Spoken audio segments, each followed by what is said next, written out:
Welcome to the Prospect Warehouse podcast. This is your host, Tim Kanak. You can find me on X at Fantasy Ace Ball. And we got John at John PGH on this one because we are going redraft catcher rankings. And some people might be like, am I listening to the right podcast? Was that the right podcast? There is a new song, and it is not Blink 182, even though it sounds a lot like Blink 182. No copyright infringement here. This is a band that John knows. So, John, talk about the song real quick. How do you know this band? Apparently, it was a friend of a friend in high school, and he was from New Kensington, Pennsylvania. And so I wasn't ever one-on-one friends with him, but a couple of my friends played with him. He was very talented. The band was called Liotta, Liotta. But we're talking like 15 years ago now, right? Like back maybe 10 years ago. I don't know. But it was one of those, he like had this, apparently he had a brother that he really didn't like, and his brother would always date these girls that he really didn't like. So he just wrote all these songs about how much he hated his brother and his girlfriends. That's what all these songs are about. I only figured that out recently when I asked him, because I've been listening to these two songs from this band like on YouTube for years. Like I keep piling up the views because they're so good. So I asked him, I was like, hey, can I use these two songs like for my baseball podcast? And he's like, yeah, it's fine, totally. And I was like, by the way, what are those songs about? Because it never made any sense to me. So that's the story with that. That song is called Florida Sunshine by the band Liotta. It's extremely good. Oh, perfect. Florida Sunshine. That's what I'm looking at right now. I love it. Yes. Even though it's cold. The last 3 days have been cold, and I have to wear a jacket. That's how cold it is. That's enough. We're not doing this weather Florida thing. We're done with that, Tim. We're done talking about the weather. Well, this is my pro and con. I'm going to baseball games, so I'm going to a spring training game on Friday, and I'm going to another one on Sunday. So I'll be able to report back with some stuff that I'm seeing. Didn't you say you saw the Twins or something already? No, I didn't see anybody yet. So I'm actually seeing the Pirates. I'm going to see the Pirates, the Cardinals, the Mets, and then next week I'm going to see the Orioles. So I'm gonna hopefully see a lot of Florida, the teams here in Florida for spring training. I'm going I've already bought I don't know, 3 or 4 games. So this is why people, I need you to buy the prospect package because these spring training tickets are like $60 a pop. They're freaking ridiculous. Really? That's not that's not even including the part. They like you go to a Marlins game for like $8 like during the season, but these spring training games are like $60 a pop. And that's not even for good tickets. And the stadiums fill up. It's not like a minor league game where there's like 10 people and you can sit wherever you want. Like these games here fill all the way up, standing room only. So so I need like 4 prospect packages just for me to go and because I can't go unless I bring at least one kid. So I have to bring a kid just so my wife will let me go to these games. So just for 2 tickets, I'm spending like $120. Then I have to pay like $20-$30 for parking. So it cost me like $150 or $200 just to go to one of these games. That's unbelievable. For the kid, I've got to buy beer for myself. So you have to, you can't go to a baseball game and not buy beer. So I'm spending $200 at each of these games. So that's why I need what is that math wise? 7 prospect packages just for each of these games. So that means I need you to buy these people if you want me to come and report to you the little weird oddities that I can find in these spring training games about some random prospect that hits a double that looked really good that you're not going to see in the stat line, or like a super fast guy, or like an amazing diving catch or whatever, or like a pitcher who looked really good in the 7th inning. These things that nobody else is going to look at. You're not going to see that in the box score. What's more important is Zach Veen won. I need to tell you how ripped. I need to tell you who's looking ripped. Right? Who's in the best shape of their life? Who looks like complete dog crap? You're not going to get this stuff unless you buy my prospect packages because that's what you're paying for. So please buy the prospect package, $29.99. I need 7 of you to volunteer so I can go to more of these. You're going to the games anyway. It's not going to matter. I know you're trying to do the sales thing, but you're going to be no. Well, maybe not. I don't know. Maybe I'll go to more games if I get more people buying because let's see. I can count how many prospect package sales I have to date. That's how many games I can go to. Yeah, it's been a success, man. We've sold a good number of those. You've made a nice little chunk of change from that. Yeah. And maybe, hopefully, I'll have enough that I can go to all these spring training games and not lose money and at least break even. So, anyway, the weather does matter. So, tying this back into the weather, because I don't want to be sitting there freezing my behind off during these games. I would like it to warm up a little bit before the games. Yeah. There's Yeah, it's we had a couple days of I saw my front yard for a couple days, and now it's covered again. So we're 4 weeks from opening day as we talk right now. In 4 weeks there'll be an MLB regular season game, so it's exciting. Yes. And you need a catcher. Catchers and pitchers have reported. Games have started. So we're going to talk about catchers and redraft rankings. Are you ready, John? I'm ready. Let's see it. There it is. Tier 1. Tier 1 for redraft. And of course, this is my rankings. John's may vary slightly. It's not necessarily tier 1. It's just the first 5, right? Yes. Yeah, this is just the first 5. So my tier 1 would really be one guy. It would just be Cal Raleigh. Yes. And then I'd say that tier 2 would be maybe all these guys. Depends on the I league. get. I get. Yeah, exactly. I guess tier 2 would probably be Contreras and Rice, and then tier 3 would be like Langeliers, Baldwin, and then some of the guys that we're going to see next. So Cal Raleigh definitely in a tier of his own for redraft purposes. Tier 2, Contreras and Ben Rice. Cal Raleigh, starting with him. Is he going to hit 50 whatever homers again? Probably not. Is he going to hit 35? Probably. 35, 40 home runs. I'm down for that. Like, don't draft Raleigh expecting him to repeat last year, but do draft Raleigh expecting maybe a 230 batting average with 35-ish bombs and a lot of RBI, maybe even more than last year, because now they've got Donovan hitting in front of him. So, ideally or like theoretically, Donovan will get on base more than like a Jorge Polanco. So you'd think that maybe there could be as many RBIs in there. And then people kind of forget that in 2024, Raleigh hit 34 homers and drove in 100 runs. So it wasn't. He was very good even 2 years ago. So if he finishes anywhere in between 2024 and 2025, you won't be that upset about it. You're not going to get last year, but I don't know. Do you take him in if you're in like a 12-team league where everybody has one catcher? Do you really take him in like the 3rd round? That kind of is what it costs. I don't know.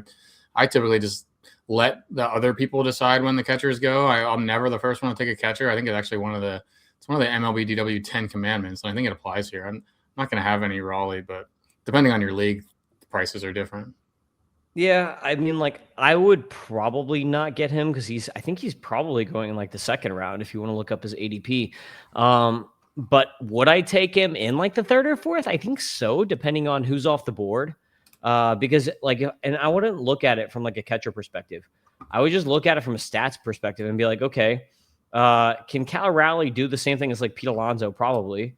So I would take Raleigh ahead of like a Pete Alonso, even though his batting average might be slightly worse, just because he's probably going to have a similar number of home runs, RBI runs, and he's going to do that from the catcher position. So I would take him ahead of like a Pete Alonso, but would I take him ahead of like Lindor? He's going ahead of Lindor and Churio right now. Nah, I mean Lindor had to get the hamate or whatever. So I maybe ahead of Chourio. Maybe I might do that actually. I think I probably would take him ahead of Chourio. Lindor is a tougher one. Probably with the injury, there's an argument for it, but probably still not. But you might get 600 at bats with a 220 batting average, and that hurts. That really hurts. So yeah, that does hurt. I mean, I think he's probably more like a 230 batting average than a 220, but he's been down. I mean, he had a 211 before. Right. So the last 5 years are 180, 211, 232, 220, and then that 247 last year. So, and it's not like a lot of catchers, it doesn't hurt you that much because they don't play that much, but Raleigh plays a ton. And so those ABs pile up. He's the same percentage of your team's ABs as like a first baseman, outfielder, or whatever. So it really does bring you down. And there's really the best we've seen is still a couple points under 250. And nobody really expects him to have that kind of season again. So you're talking about a 230 batting average. And of course, if he gets 40 home runs, you're lapping the field at your catcher position with that. So just build around it and add some batting average guys. Nico Horner. Get Nico Horner. See, there's for our regular listeners right there. That's the build. Cal Raleigh and Nico Horner. So next tier would be William Contreras and Ben Rice. I fully expect William Contreras to rebound. He didn't have as good of a year last year. He's not going to like that was his last year was his worst year probably out of like what the last 4 years or something. His batting average came down 20 points last year, down to 260. Only hit 17 home runs. Not great. Yeah, I mean, he still put up the counting stats. One of the great things about William Contreras is he's always going to play a lot, which is what really matters for catchers. Like that's what is the big difference between Raleigh, Contreras, and Ben Rice. Between these other guys, is those guys are going to get a ton of playing time. So Contreras is still going to play a lot. Probably still going to go 80, maybe low 90, low 90s. He's averaged more than 90 runs per year the last 3 years. So that's a boost. Yes, I'd expect him to rebound to more like a 280 batting average. So I think he's going to have a higher batting average, probably 20. You can expect 20 home runs with a 280 batting average, and 80-80 and points leagues. Pretty good. I think this is right. Number 2 in 5x5 categories. I have him at number 4 below Rice and Langeliers because you might get 20 more home runs from Langeliers, Rice than Contreras, but in points leagues, Contreras plays a lot. That's locked in, and he walks a lot, so better there. Yep, Ben Rice. Obviously, the Yankees brought back Paul Goldschmidt, and Ben Rice. I don't know, is he going to get the same amount of playing time, more playing time? Probably close to what he did last year. 138 games, 467 at bats. Since Goldie is coming back, if Goldie didn't come back, would I have expected more? Yeah, probably like 150 games, something like that. So yeah, I mean, I wouldn't expect him to get a full amount of playing time, but he's going to be really good when he does play. And I don't know how they're going to do their lineup build, if he's going to play some DH when they get Goldie in, probably. He led off for them in his only start against a righty, so it could be the leadoff hitter against righties. Against lefties, he'll be probably 6th or 7th, but that was a good sign.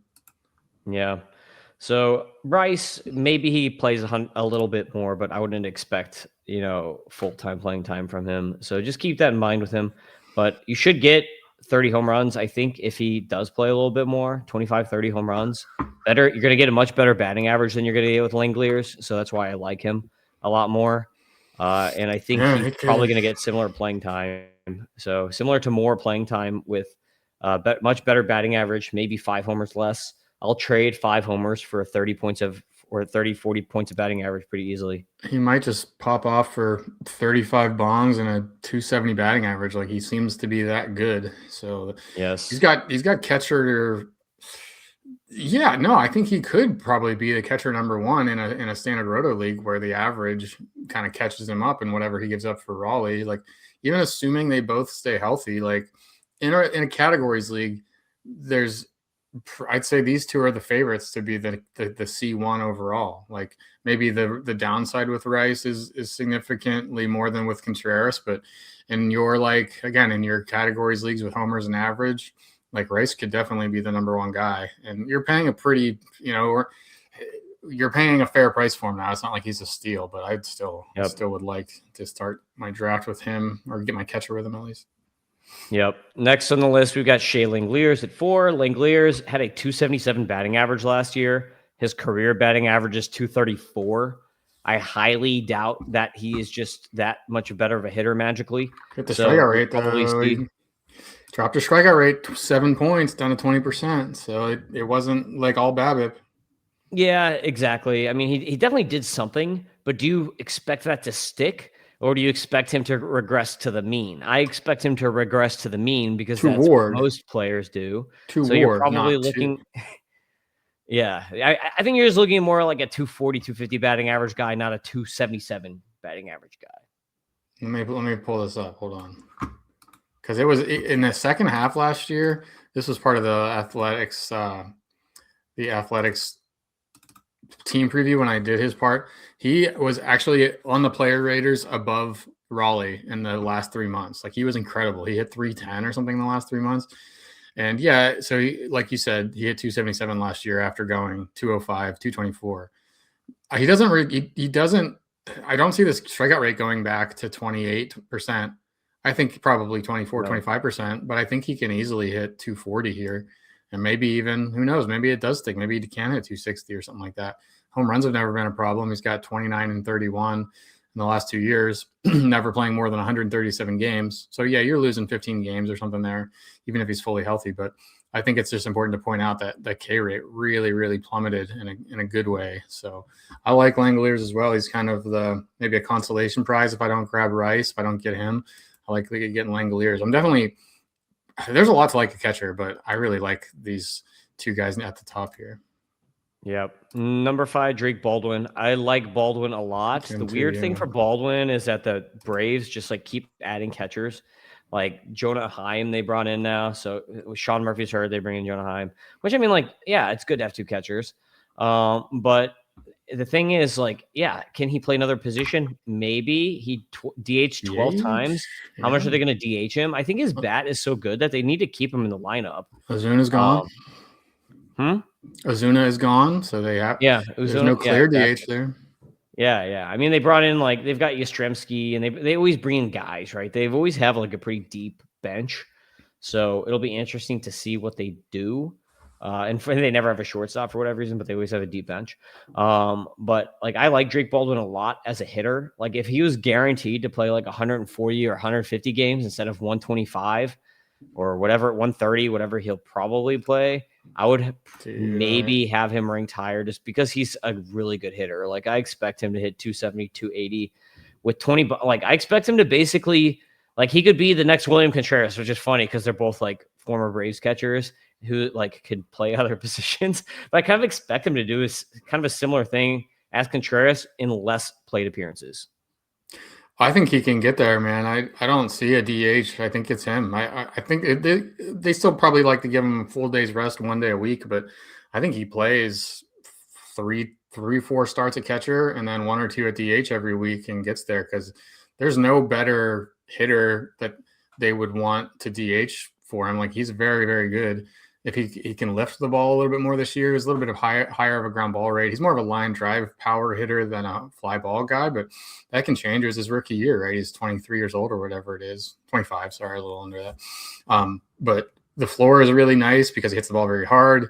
He strikes out very, very rarely, 15% K rate. Who is one of these guys in that? We did that one plot that one time with bat speed and contact rates. He was one of those elite dudes. Like he's swinging the bat hard and he's making contact at a high rate. So it's a high floor.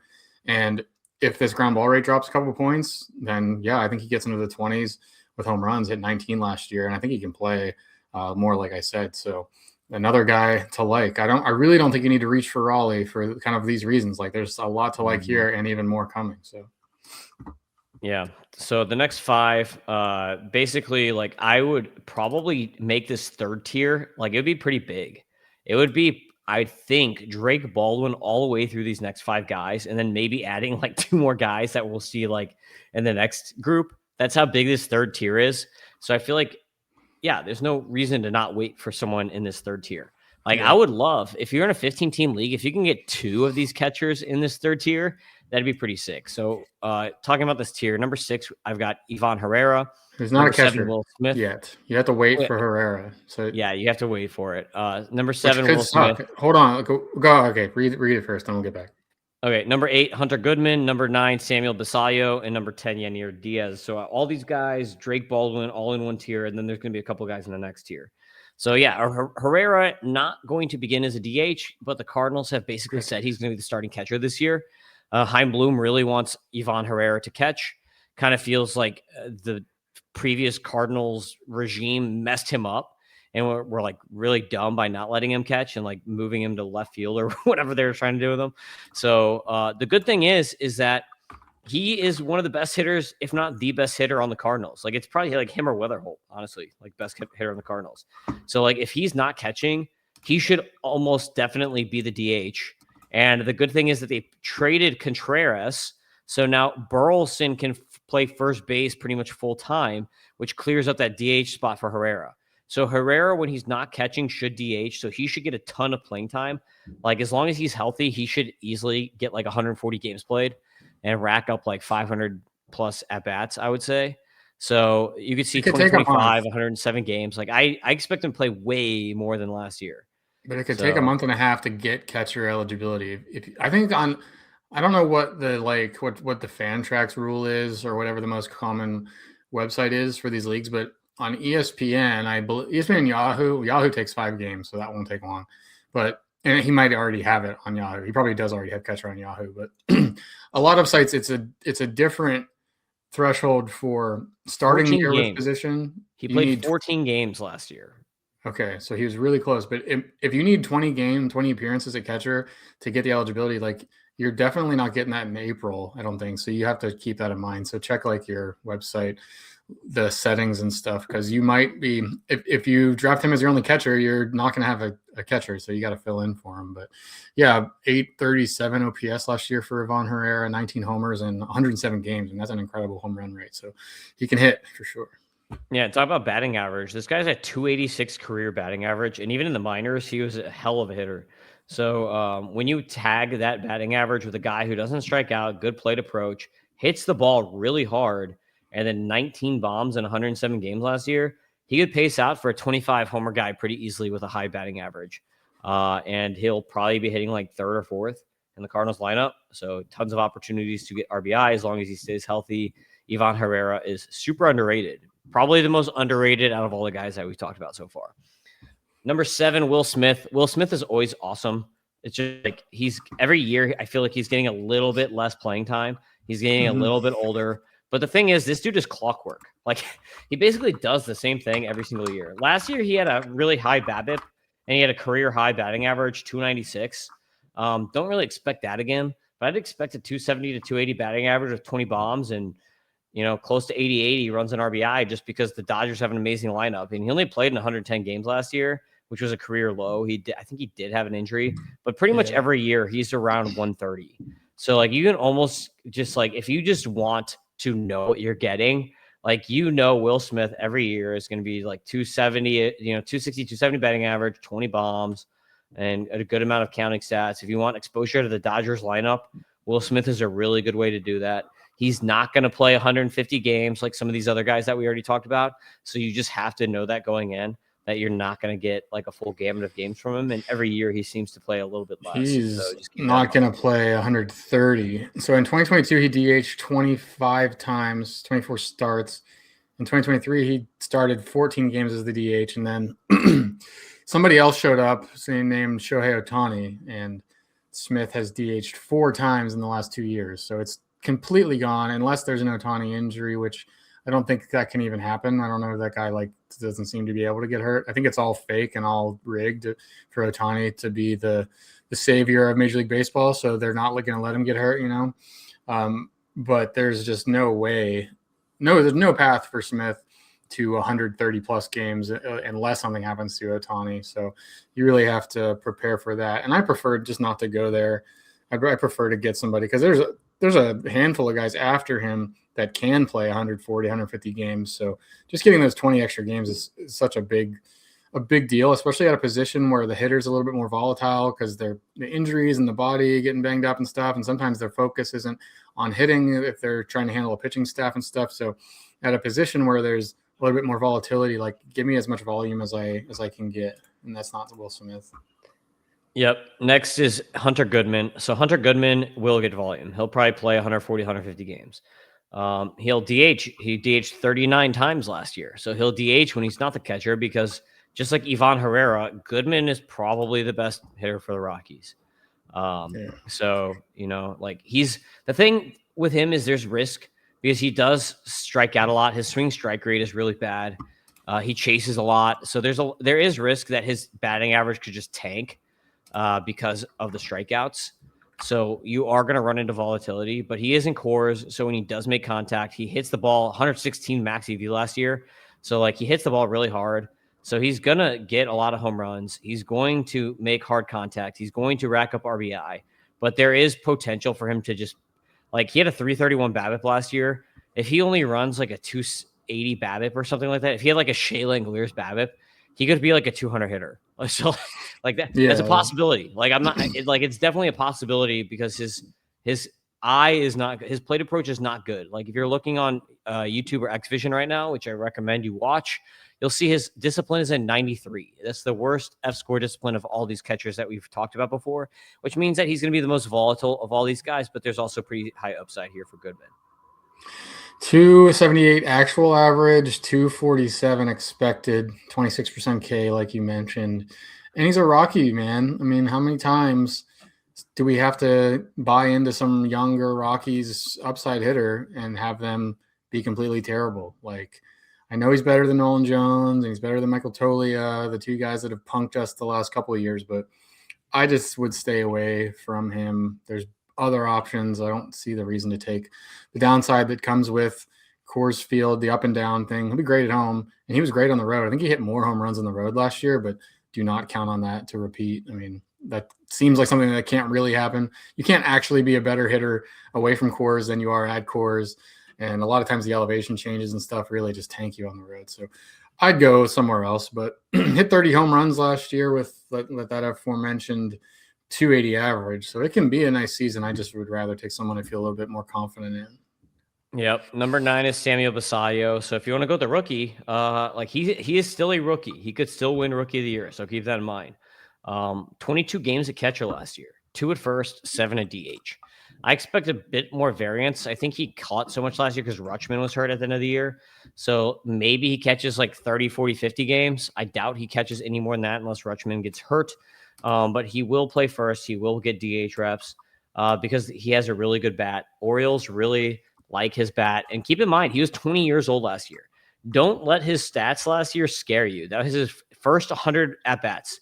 John always talks about the first 100 at-bats, a 165 batting average, but he had a 187 BABIP.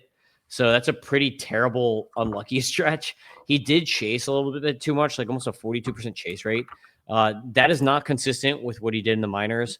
I think that, like now that he got his little debut out of the way, he'll kind of warm up, and it could be like Nick Kurtz. Like people forget Nick Kurtz. His first 100 at bats last year was not good. Like everyone just remembers Nick Kurtz like mashing and being like amazing, but when he first came up, he was not that great. He wasn't even hitting bombs when he first came up.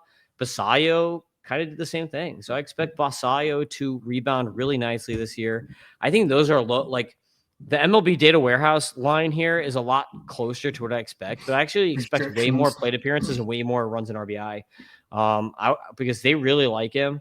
I think he gets over 500 plate appearances. I think he's probably more like 550 because they're going to want him in, man.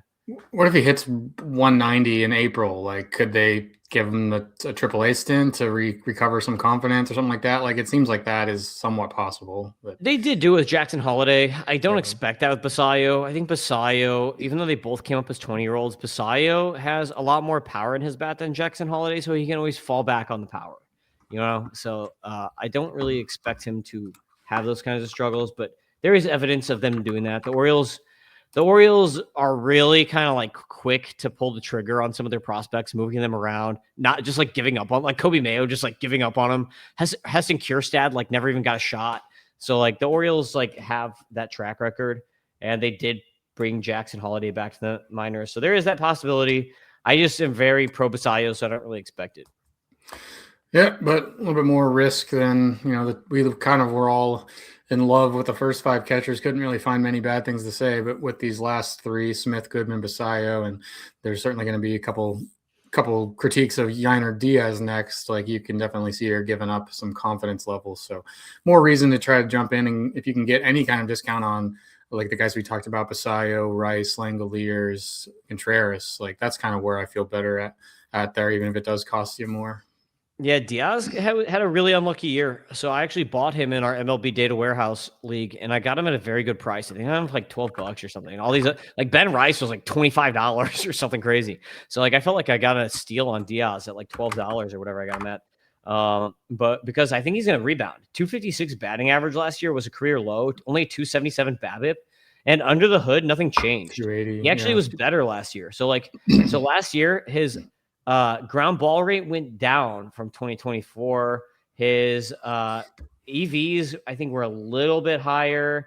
His contact rates went up. His zone contact rate went up. So I feel like it's kind of like weird, like just weird bad luck that he had last year, because I honestly, like, he had a 299 batting average in 2024. And under the hood, everything looked better in 2025 than in 2024.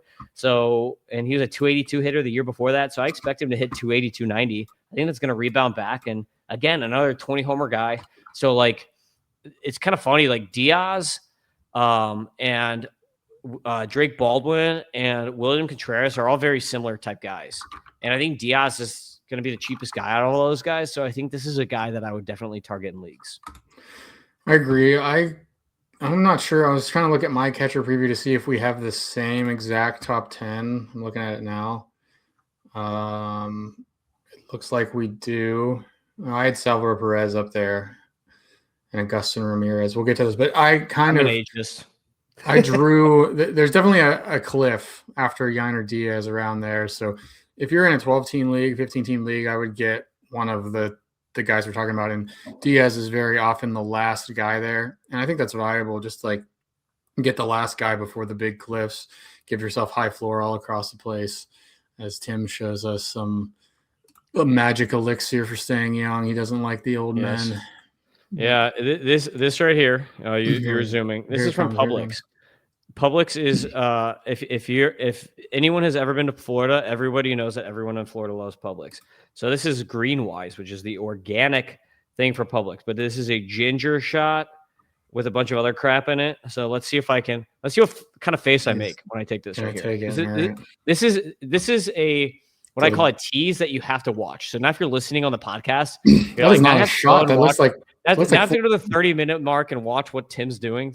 But yeah, here's a shot. Actually, pretty good. Sometimes these ginger shots, I'll be like, yeah, not bad. So pretty good stuff. Good job, Publix. Vitamins or something? What did you just do to yourself? This is actually the first time I've consumed anything all day that's not water or black coffee. But this is ginger root, lemon juice, camu. I don't even know what camu is. Never heard of the fruit camu before. But that's and vitamin D, vitamin C, just a bunch of crap. So my kids are sick. I got to stay healthy. Yes. Stay away from the kids. Yeah. Next 5. So Augustin Ramirez and Carter Jensen would definitely be in the same tier as the guys that I just talked about. Probably Salvi too. And then I think that's when the tier ends. So we have a tier from like number 5 to number 13. So if you're in a 12-team league or a 10-team league, I would not even worry about catcher at all. I would just pick whoever of those guys like is the last guy and not even really care and just make that my last pick. If you're in a 10 or 12 teamer, but if you're in a 15 teamer, if you're in like a 2-catcher league, then it does matter.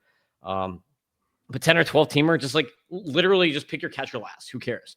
So number 11, Augustin Ramirez. Obviously, like really good catcher. Probably going to get a ton of playing time because he's like more of a DH or first baseman than a catcher. They've got Joe Mack that's going to be coming up. He caught 73 games last year, DH 63. And again, he might be the best hitter for the Marlins. So he's going to play a ton no matter what. Just like Herrera, just like Goodman. He's like one of those guys. 136 games last year, plus 19 games in the minors. So when you add that in, he basically played a full game. Like he basically had like 5 days off the whole year last year. But he went 21 home runs and 16 steals. You could get a catcher here who goes 2015, 2020, something like that. So he's a lot of fun. It's funny that he is the catcher for steals. He's the only guy. I think Kyle Teal maybe too. There's like Carter Jensen would steal too. There's 1 or 2 or 3 that project for double-digit steals this year. Jensen doesn't have a big playing time projection, but your F speed score here is 86. I think that's probably because he's not actually like fast. He's just willing to run. Yeah, he's a good runner too. 16 steals, only caught stealing 3 times. So yes, he's not fast. He is just a really, really good base runner. So like he might only have this, like he might only do this for a few years. Like for Dynasty, I wouldn't be expecting Augustin Ramirez at age 29 to be jacking 15 bags. But he'll probably get like 8, 9, 10 just because he's smart. Like Yadier Molina used to get like 8 steals, even though he's like the slowest guy in the history of baseball. Like that guy's slower than like a bowling ball or whatever. I turned on I got a GameCube, a Nintendo GameCube. I turned on MVP 05. I'm not a gamer, but I was, I played when I was 12 years old or whatever. I was playing MVP 05 a ton, and I have it. So I just turned it on the other day. I put on Cardinals versus Red Sox. I was the Red Sox in pitching, and I saw a young Yadier Molina back from the 2004 rosters. He didn't even have a picture, but there he was. On the screen is pre neck tat. Yes, he was a much different looking guy. Augustin Ramirez's batted ball profile on the screen from the main MLB Tableau dashboard. 108.3 90th percentile EV on fly balls. So we see a lot of these guys that have high exit velocity numbers, but they don't get that in the air. Oh, a lot of it will be on ground balls, but no problem for Augustine. I mean, the power is, he hits the ball really, really hard. There might be some inconsistencies. Maybe the league will adjust back. Maybe he'll chase a little bit too much. Maybe it won't be like week in, week out production, but the homers are going to be there. He hits the ball super hard. So he should hit for a higher batting average too. Only a 231 batting average. He had a 253 BABIP. In the minors, he was running like 300 BABIPs. Yeah, so 270 expected last year. Yeah, that makes a lot more sense. Like he should be running probably a 280 or 290 BABIP. As a catcher, he's not as slow as like a Shea Langeliers. So yeah, I expect him to hit probably like closer to 250 or something, 250, at least like 250, maybe 260 even if he has a good year. And if he does that, that also means his home run totals are going to go up. So you could expect for sure, like a best case scenario might be like 25 homers, 26 homers with like close to 20 steals with like a 260 batting average. Could be and sick. A ton of runs and RBIs because he's going to play a lot. He could be tier 1 next year for sure. I fully agree with the strategy of waiting at catcher, grab one of these guys, see what you have, because we'll even go another 5 or so and there'll still be guys you're like, well, if everything falls apart, I'm okay with these guys. Like, that's not horrible. Where in past years, it's been like there's 14 viable catchers, and after that, it's done. There's probably 20 viable ones now, but we'll see. Yeah. Next on the list is Carter Jensen. So Carter Jensen, talk about steals. He had 10 steals in the minors last year, 20 bombs, 3 bombs in the majors. So 23 bombs total, 10 steals in the minors. And in 2024, he had 17 steals. And he's good on the base paths. So last year, 10 steals, 1 caught stealing. And 2024, 17 steals, only caught stealing 3 times. And the year before that, he had 11 steals. So this guy also runs. So I'd expect 10, 15 steals from Carter Jensen as well. Carter Jensen hits the crap out of the ball. This guy has a really, really good average exit velocity. In the majors last year, 95.4 average, and in the minors, 94. So he very consistently hits the ball hard. And I would not be concerned with playing time for him because the Royals have Salvi and they have Jensen, but they're just going to swap. Like Carter Jensen last year, after he came up, 10 games at catcher, 9 at DH. So I kind of expect these guys to just kind of trade off a little bit. And then Salvador Perez, 92 games at catcher, 38 at DH, 30 at first base.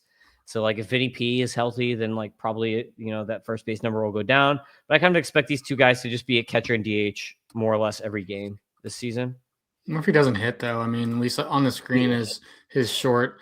I know you think that every prospect will be just fine and be exactly what you think they are, but I don't think that's the reality. The good news is 69 plate appearances last year for Jensen in the majors, a 351 expected batting average, a 17% K rate, and 941 OPS. So hit the ground running.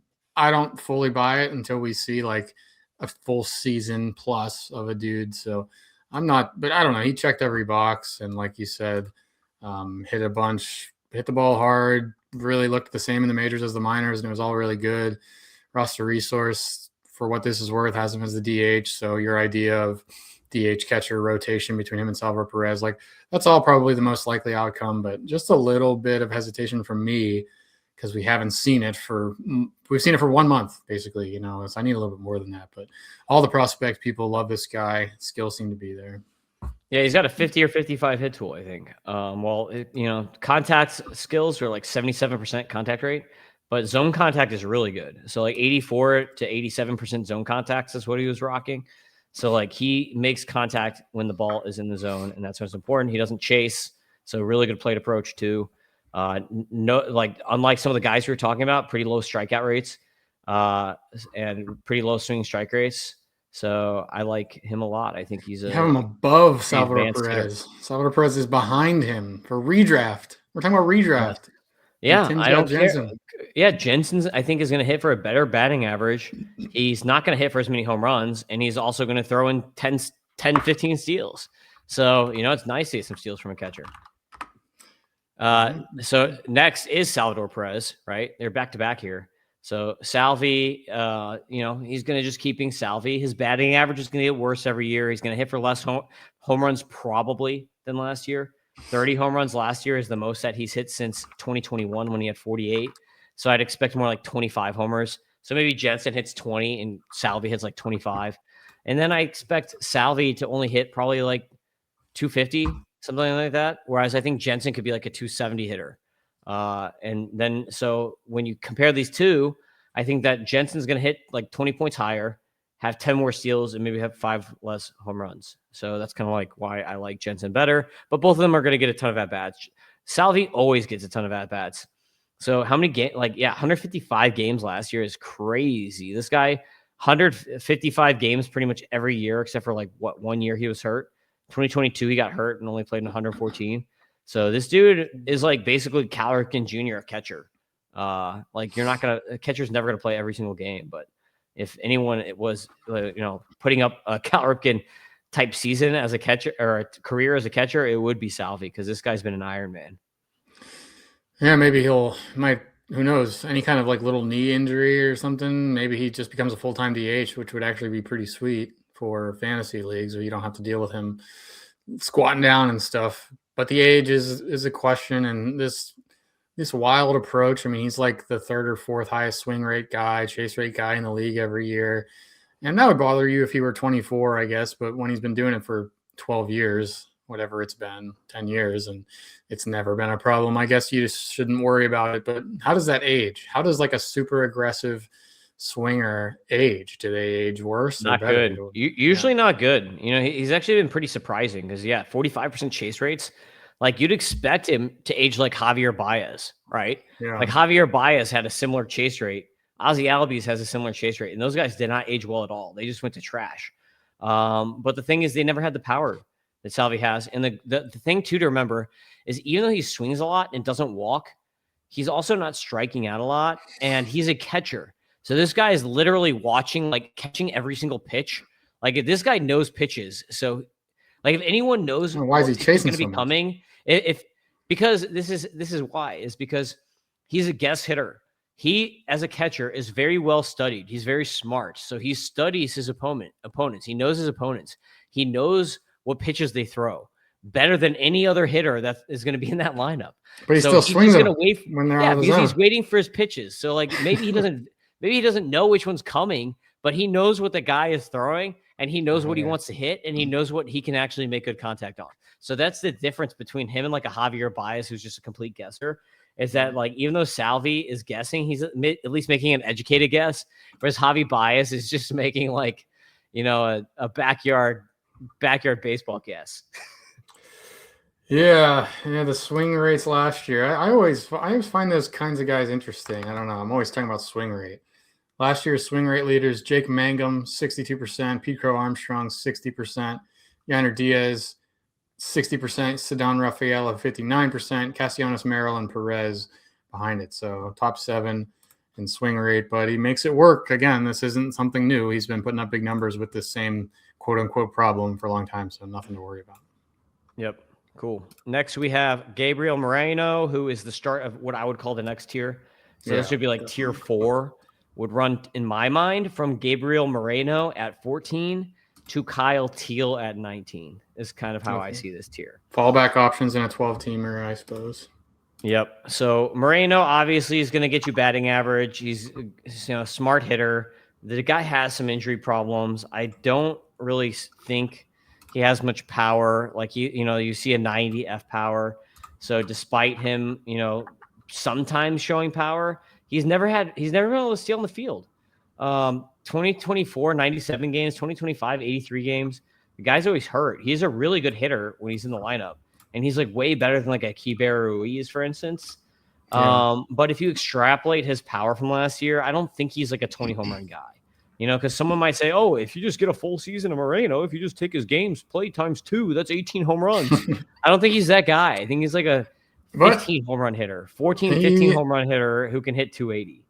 He did hit the ball in the air more last year, up to 26% fly ball rate, up to a 13% air pull rate, up to a 350 expected WOBA, up to a 287 expected batting average. So maybe it's just because it was a small sample. Like he hasn't even gotten over 260 balls in play the last 2 years. So there's a lot of randomness in the batted ball profile stuff. That could be it, but he did like the per game numbers were good last year, but so were the underlying stuff as well.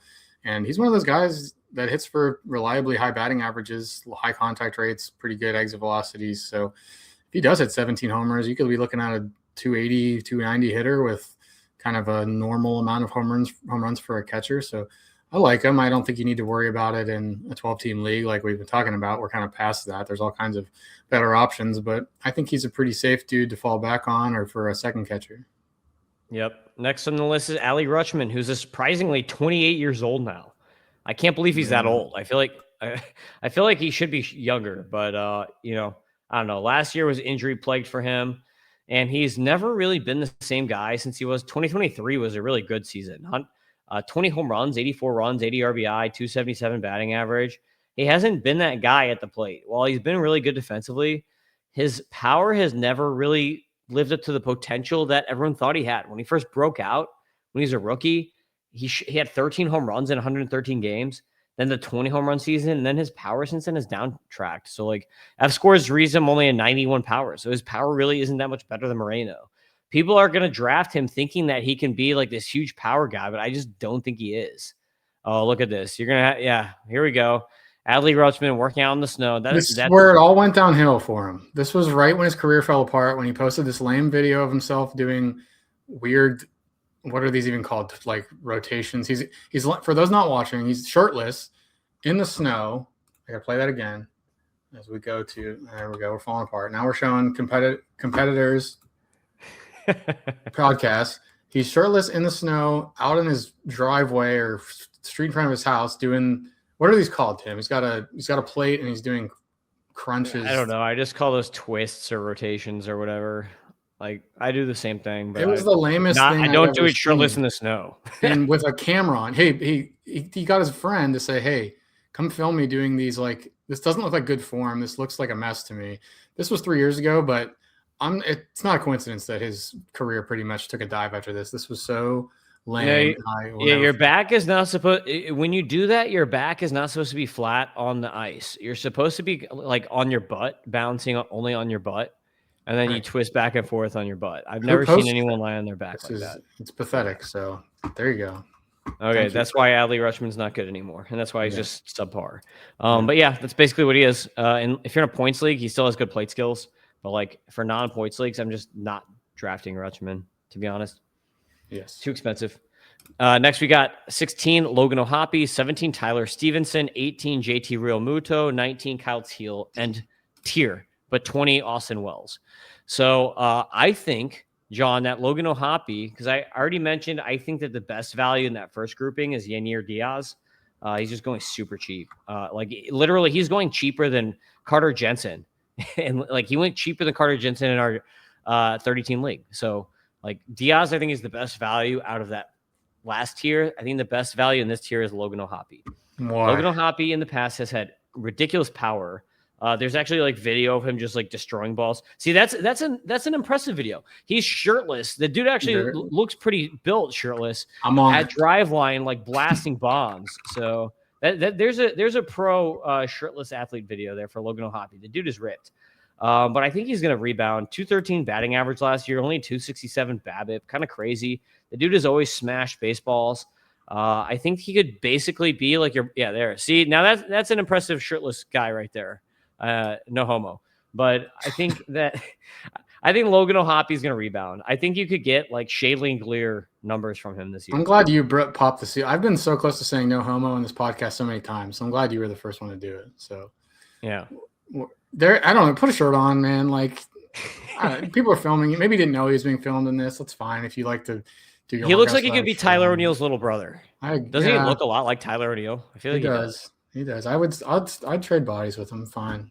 Also no homo, but I get it. It's just a lot of strikeouts, bad team, bad results. But yeah, there's power. 19 bombs in 119 games. I think that if he just kind of positively regresses in the BABIP department, you have a 240 batting average with close to 30 bombs. So I feel like he's just your poor man Langeliers, really. He is free in drafts for sure. You can use your last round pick on him in a standard league. Yep. Tyler Stevenson is kind of like a very average guy. I feel like Stevenson is a nice catcher too in leagues because he's going to put up a solid batting average. Last year, 231 batting average was actually kind of rare for him because he's a career 261 hitter. So I think you can kind of bank like a 260 batting average if he's healthy with like high teens home runs and maybe like 60 or 70 run, like low 70s runs and RBI total. So a very solid player when he's healthy. He does have injury issues, so just keep that in mind. But he is a really good hitter. So if you want a good hitter in the Reds lineup, good ballpark, like I think he's a very solid catcher 2 option. I actually think he kind of changed last year. I think he started selling out for power because his fly ball rate went way up, his ground ball rate went way down. He made less contact, and the home run rate came up. So I don't know, maybe not. Maybe it doesn't necessarily have to be this. He struck out way more, like we said. It just seemed like he kind of did this. We talked about last time the Joey Votto thing where, okay, I'm just going to maybe hit as many home runs as I can and try to stick in the lineup like that. So I don't know if the average is going to bounce back, but if it doesn't, then the home run should be there. So he'll do one or the other. I think, like you said, this isn't.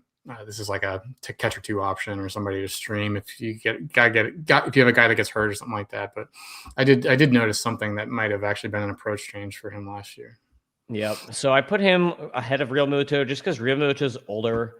Real Muto is definitely losing power and speed.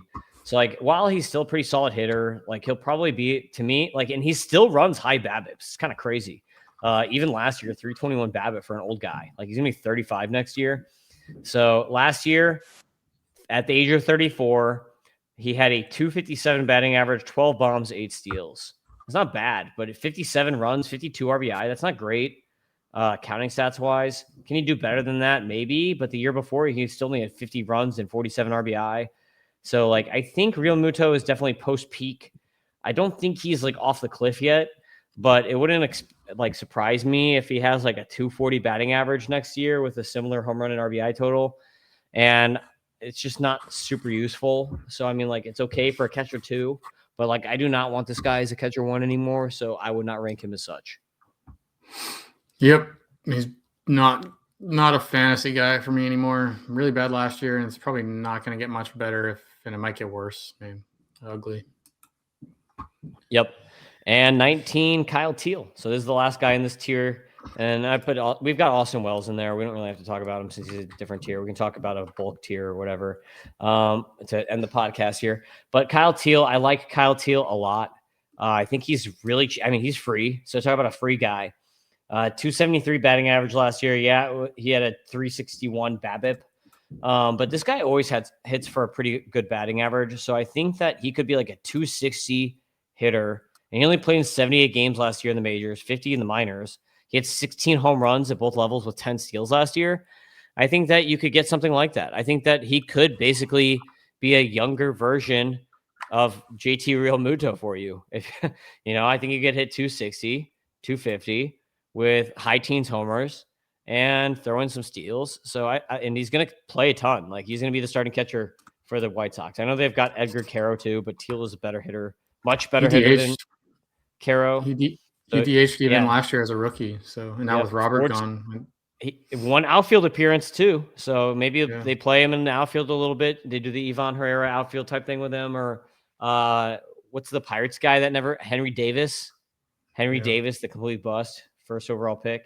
So Kyle Teal could be pretty solid for you. Catcher 2, like the dude's gonna play. So did he might have led the league in sweet spot rate, or I guess he didn't have a lot of. He's got good EVs too. 113 points max is pretty solid. So kind of sneaky power. Right. If you set a pretty low minimum, he had 178 balls in play and led the league in sweet spot rate at 48.3%. That wouldn't qualify typically, but he was actually 2 points ahead of Mike Trout, who was number 2. So he was hitting line drives like at an elite rate. Unsustainable, unrepeatable, but it's a good skill. There's some skill there. So a high BABIP should repeat a high BABIP. And with a little bit of power and a little bit of speed, I do think Teal's a guy that could absolutely smash this cost. Like we could be looking back at him like why was that guy so cheap last year? And he could clearly be a top 10 catcher next year.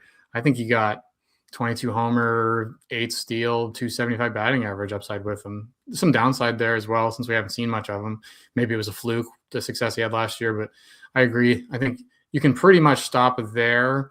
Maybe we should probably hit on a couple more guys, but you can, for your standard 12 team, 15 team leagues, that's pretty much all you have to know if you're only drafting one catcher. Like we've covered it, but do you want to keep going 5 more just to see these late round guys? Yeah, I'll just spit some names out here. I think some like names to watch. So we got Austin Wells here, obviously Yankees starting catcher. He's gonna hit bombs, bad batting average.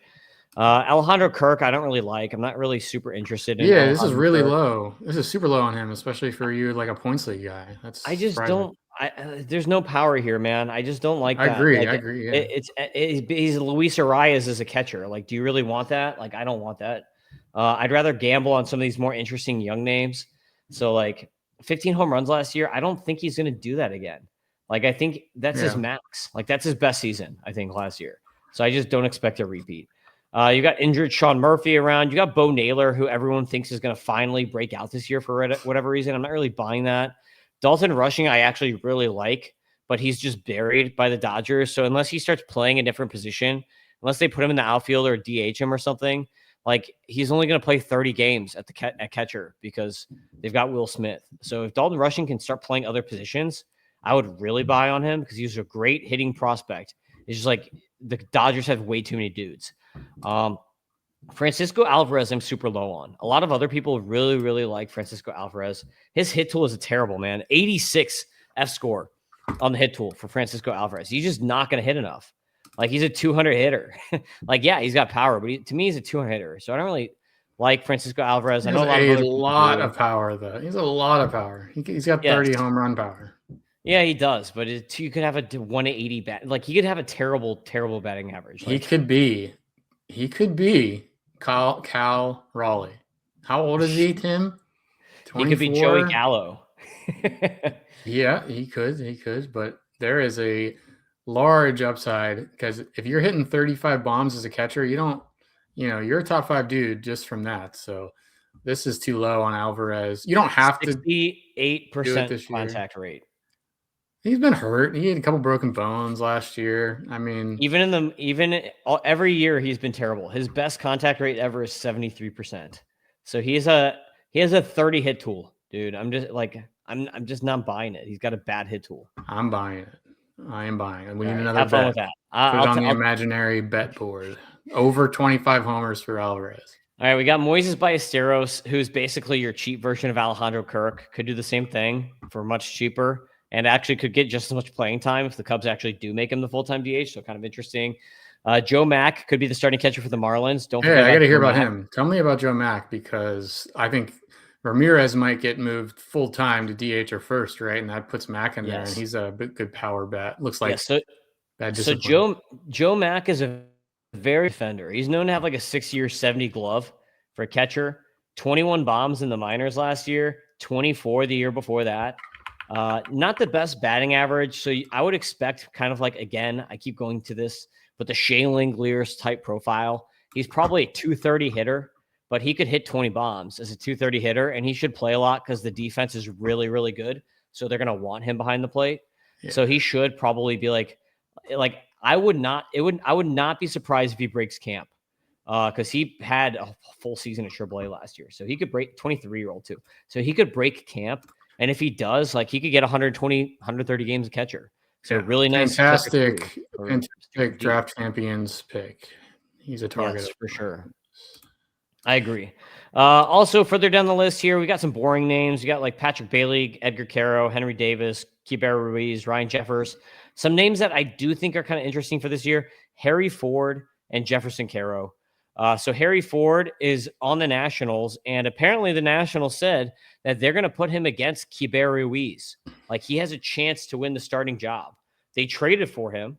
So he came over from the Mariners. They traded a very good reliever, like their closer last year, actually, for him. And in the minors last year, Harry Ford, he's been around forever, so there's a lot of prospect fatigue on him, which makes him kind of cheap. But the dude is only going to be 23 this year. And last year in the minors, he hit 283, 408, 460. So really good plate skills. This dude always walks. 16% walk rate in the minors last year, only a 19% K rate. He's always walked at every single level. and 16 home runs, 7 steals. So I love this guy for points leagues, and that's only in 97 games.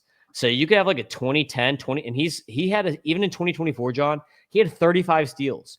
2023, 24 steals. 2022, 22 steals. So you could maybe have like a 15-15 or 20-20 catcher here if he wins the job.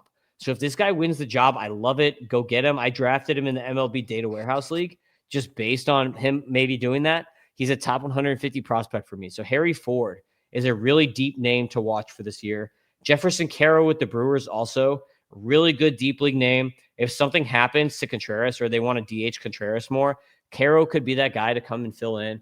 Maybe he starts 30, 40 games a catcher and becomes like a DH type because he has a good bat for a catcher too. So Jefferson Caro, another top 150 prospect for me who could get a lot of playing time this year. So those are two guys I'd look out for. Super deep league, Jimmy Crooks, catcher for the Cardinals.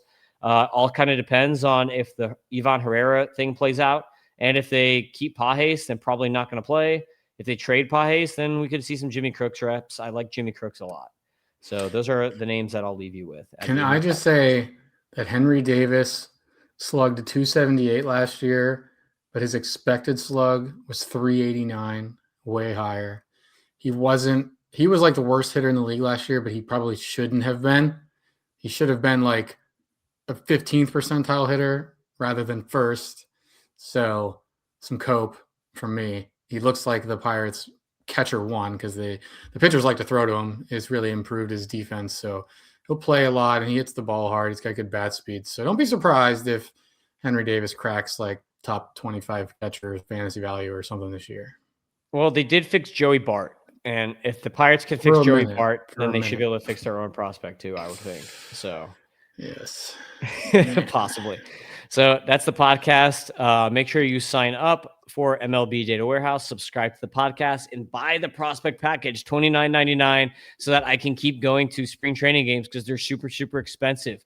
I need you all to front my spring training games this year so I can go to more games and tell you all the little nitty-gritty secrets. So next time that I'm on with John, I'll have gone to a couple spring training games and you'll be able to get some spring training data or whatever out of me. So that'll be fun. That's it. That's the podcast. Peace out, everybody. We'll see you next time. And this song, I wonder how it's going to sound. Is it going to have a metronome? It's nice. It's a nice, no, metronome's gone. It's a nice ending. Let's hear it. No metronome.